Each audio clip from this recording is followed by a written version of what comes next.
There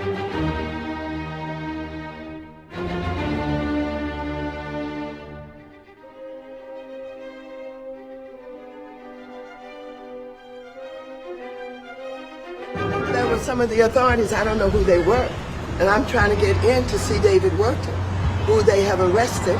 He is the head of SEIU local union here. I don't know why he was targeted. I don't know what they're doing with him. I don't know whether they're going to deport him.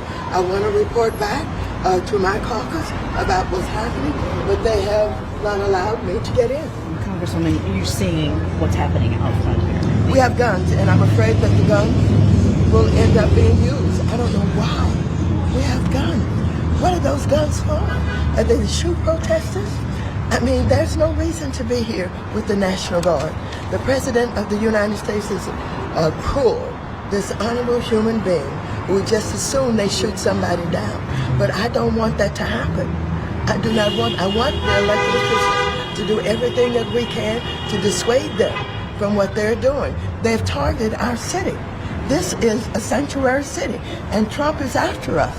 And so I want the people to hit the streets and to show that we care. I want all of the elected officials out here. I want the crowds to grow and grow and grow. We learned a lot in the civil rights movement about how to use our voice that's guaranteed to us by the Constitution of the United States. And I'm hopeful that that will happen. And I'm hoping that we as elected officials will use all of the power that we may have in order to make sure that people are just not mistreated and treated improperly. Kind of Have you ever seen something like this before where Congress people are not being allowed in? No, as a matter of fact, even in the recent problem that was in New Jersey, where they had a bit of a problem with who was supposed to be able to go and who was not, the mayor didn't have the authority, but the 3 members of Congress who were there had the authority to go in and see what was going on at a detention center. You mentioned guns. You mentioned, I want the press to focus on the guns.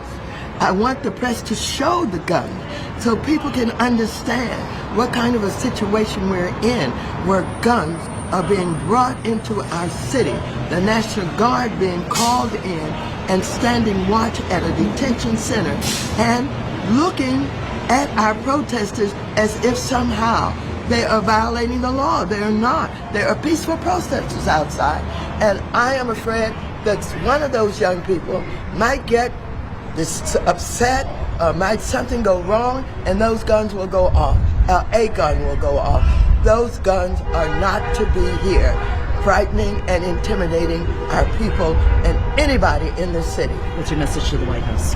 My message to the White House is, Trump, I wish I could tell you you should be ashamed, but you have no shame. You are a dishonorable, dirty, cruel, crooked human being. And you have tried to intimidate the city of LA. You don't like us. We are a sanctuary city. And if you had anything right in your head, you would call it off. But you're not going to call it off. I know what you want. You want martial law. You want to be able to use the power of the presidency to show that you can do whatever you want to do. And so we don't want any martial law here. We don't need it. We don't need any guns here. And if I thought for 1 minute that you would change your mind, then I would say, please change your mind. But it's going to take the people in huge numbers telling you, you better change your mind because this is not going to work. Okay, so there you had Miss Maxine Waters giving her account of what happened, that they're a sanctuary city and Trump is trying to destroy their sanctuary city and coming in there with guns blazing, and God forbid one of them guns go off, get the guns out of here, and that they were peaceful protests. That's what she proclaims, peaceful protests. Well, one, in my opinion, this whole sanctuary city is an incentive to tell illegals, come to America, go to a sanctuary city. Well, how many illegals? To me, it's not even about that you're doing that. It's about, well, how many? You know what they'll tell you? Unlimited. Millions and millions. And keep on, because they're most likely to vote Democrat. And when the resources get overran, Democrats don't got to take care of you. They just got to collect your vote. That's the game that the Republicans are trying to put it into because they don't want these people in power if they're going to do something like that. And from what I understand, that the guns and the bullets they're firing are rubber bullets. This has been talked about, but I got a clip here of the peaceful protests. Let's take a look at these peaceful protests, and this is before the National Guard were called out. Just so you know the timeline here. Let's check it out.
Okay, there you have it, Miss Maxine Waters. Need to play this clip every time you hear a Democrat saying they were peaceful protests. Let's play this, and keep in mind this was before the National Guard were called out. Guess what? They're not looting stores no more, right? Peaceful protests. That's what they call peaceful protests. I can't make this up.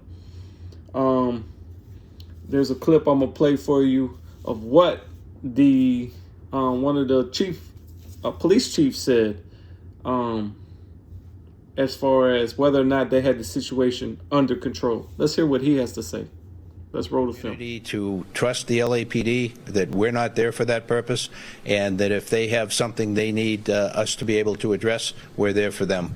As far as the big picture of what can I recommend they do or not do, that's something, it's a federal issue, and the federal authorities have the right to be able to do what they're doing. As far as people worried about the violence that we're seeing, this violence that I've seen is disgusting. It's escalated now since the beginning of this incident. What we saw the first night was bad. What we've seen subsequent to that is getting increasingly worse and more violent. Tonight we had individuals out there shooting commercial-grade fireworks at our officers. That can kill you. And we have adapted our tactics to be able to have a chance to be able to take these people into custody and to be able to hold them accountable. We are overwhelmed as far as the number of people out there engaged in this type of activity and the type of things that they're doing. They'll take backpacks, and the backpack will have a cinder block in it. They have a hammer, and they'll break up the cinder block and use that, pass it around to throw at officers, to throw at cars, and throw at other people. We've seen people with hammers, and you've broadcasted, breaking the bollards behind the federal building. building and taking the rocks, if you will, or pieces of concrete and throwing them at officers. We've had liquid of who knows what description thrown at officers. There's no limit to what they're doing to our officers. And again, as I mentioned in my statement, I can't thank our folks enough and our partner agency police officials for going out there and taking care of the community and trying to be able to put them. Okay, now you heard the police chief. Now, I just want to be clear. The National Guard, they're not there arresting people. They're there protecting federal buildings. That helps the police free up so they don't have to just sit there by a federal bank with like 6 units when they could be out there arresting protesters. A federal bank that may not even get looted. So the National Guard is out there protecting federal buildings, right? And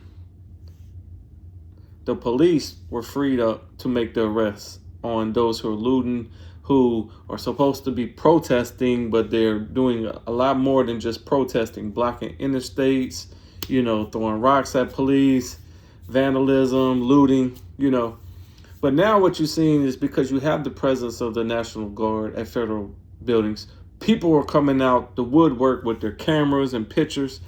And now, the Democrat mayors and people are saying, oh, look at all this unwanted attention.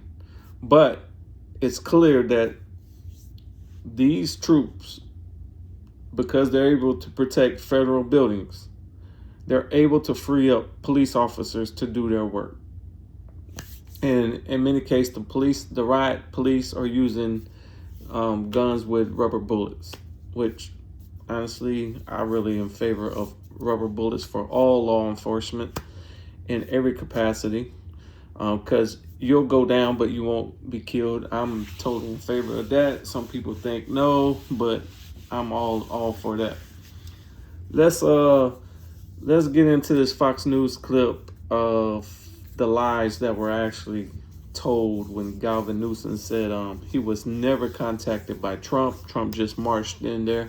It seems that Trump came with the receipts. Let's get into that. Let's get right to Brooke Sigmund with the very latest on the Los Angeles riots and what took place overnight. Hi, Brooke. Hey guys, that's right. So some of the 700 Marines in Los Angeles are expected to be deployed today to protect ICE agents, with thousands of National Guard troops waiting in the wings. So the LAPD says dozens of protesters were arrested for refusing to follow the curfew put in place by Mayor Karen Bass, who says it will likely last for several days. And California Governor Gavin Newsom is now vowing consequences for violent protesters while still managing to throw digs at President Trump for even sending in the troops. People will be prosecuted to the fullest extent of the law. He again chose escalation. He chose more force. He chose theatrics over public safety. We honor their service. We honor their bravery. But we do not want our streets militarized by our own armed forces.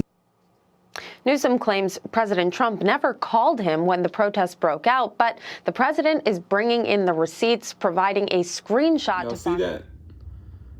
Receipts. I mean, how many times have the Democrats lied already about just this subject? The only thing they were truthful about is that they claim it is a sanctuary city, meaning that they welcome people in there with no documents. Are you a murderer? We don't know what you did, where you're from. Were you a child rapist? Were you a convicted 3-time felon? We don't know. We don't care. We welcome you in our sanctuary, undocumented city.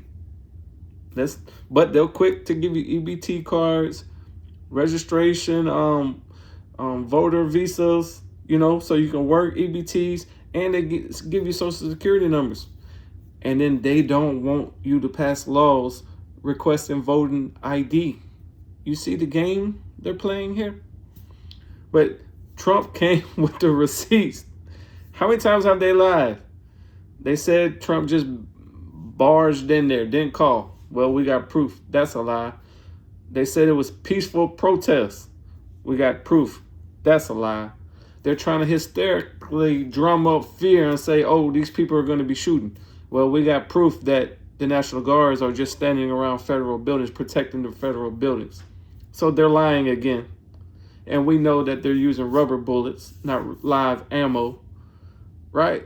So these people just lie, and get you to hate, and they fearmonger you. And that is how they do their job. They don't actually do their job by keeping your community safe, providing resources, using the tax money for bridges and schools. They don't do none of that shit. This is how they keep a job, fearmonger you. And this particular part, these illegal immigrants, is a huge part of their voting bloc. This is why they must protect them at all costs. Let's get into what else they got to uncover here on Fox News, because, you know, nobody wants to listen to Fox News. Well, sometimes, you know, the popular opinion is just a rumor on the street, and we all know about rumors on the street. Sometimes you need to hear that voice over there that's saying something different. I'm just saying. News of a 16-minute phone call between him and Newsom on Saturday. And President Trump is not backing down on his efforts to stop these violent riots. He issued a stark message to any protesters who burn an American flag. Listen. These are animals, but they proudly carry the flags of other countries, but they don't carry the American flag. They only burn it. People that burn the American flag should go to jail for 1 year. That's what they should be doing. 1 year. And we'll see if we can get that done. Love it, love it, love it, love it, love it. You burn the American flag, 1 year in the slammer, baby. We'll see how many are eager out there to light the American flag up. I love it, I love it, I love it. Love it. Yes, that's why I voted for this man. I absolutely love it. I mean, you burn an American flag, you get a year in the slammer. Because people have taken the kindness of freedom of speech to the extreme, right? To where it's, I guess you gotta say there has to be some limitations to some shit. You know what I mean? Like, yeah. Burning the American flag. Perhaps out behind your door. You know, behind your house, you want to burn an American flag, go ahead and do it. But doing it during protests, which is really an unlawful protest, you think people got permits to do what the shit they're doing? Nah, no, this is all illegal. So yeah, I think if you're caught burning an American flag and you don't have permits, that's how they could. If you don't have permits to protest, and you're caught burning an American flag, a year in jail. I'm all for it. I'm all for it. Look, you're on the grind with Political Decode. I'm your host, Johnny Caruso. Go ahead and subscribe to the channel. Hit that notification bell so you can get notified for more videos like this. We're going to go ahead and play the rest of the video for you. I hope you like. Major cities like Seattle and Chicago are also facing similar anti-ICE protests, and in New York City, police arrested more than 80 protesters. And with reports that these protests could continue to spread, Texas Governor Greg Abbott isn't taking any chances. He's deploying the National Guard to San Antonio. Guys. All right, Brooke Sangamon live for us in Washington. Brooke, thank you. Let's bring in California gubernatorial candidate and Riverside County Sheriff Chad Bianco. Sheriff, good morning to you. As a member of law enforcement and someone who's running for governor, you could talk about this from just about every angle. But first, from the law enforcement perspective, do you think, and do members of law enforcement that are battling these riots on the ground, police officers, the LAPD, do they think that the presence of the National Guard and the Marines is helpful in this situation? Yeah, it's definitely helpful, because what it does is it enables them to protect buildings and property while we can address the issues that are going on with the rioters. When we are spread too thin, when we have to protect buildings that may not be under attack by a protester or something like that, then we really don't have all of our resources to be able to be directed toward the ones that are actually committing the violence. So with that being done, we can direct all of our attention to criminals. Now, there's a lot of noise surrounding this story. I think it's a pretty simple story. The fact remains that this thing was spiraling into chaos before Trump sent in the National Guard, and now it has stabilized. Is there any other way of viewing this, Sheriff? No, there isn't. We've been lied to from the very beginning. the politicians, California politicians, the mayor of Los Angeles, our governor, have completely failed in that nothing was happening in the beginning. It was allowed to spiral out of control, and then they have created this narrative that completely defies facts and a timeline that we know happened. And they keep calling it a peaceful protest, mostly peaceful, whatever they want to call it. But the reality is that law enforcement officers are being attacked, property is being destroyed, and it is out of control violence that really they're trying to deny for political gain. Is an enormous magnet for business all day long.